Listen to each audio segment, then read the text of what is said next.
Satuoli oyie gi chenro mar osuru mar piny owacho madwaro jotich duto ogola tamala dek mar osachgi ne agulu mar gero ute piny owacho. Chenro makata kamano to kwedi kod moko kuom jotich mayuak ni piny owacho dwa ng'ado osachgi ka ok omedo wi osara go mondi.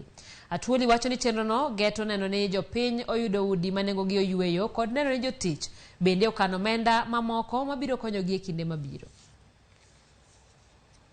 One of the things he said, 3% is just like saving. Your employer will also put on 3%.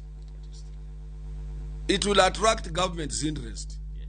The government has put in more than 5 billion to supplement on that 3%. It will assist in development of housing. And eventually, if you want your money, you will get it with interest.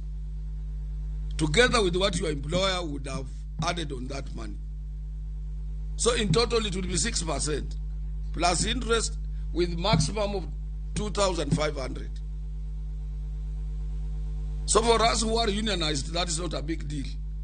So with us, we have money. We are increasing our members' money.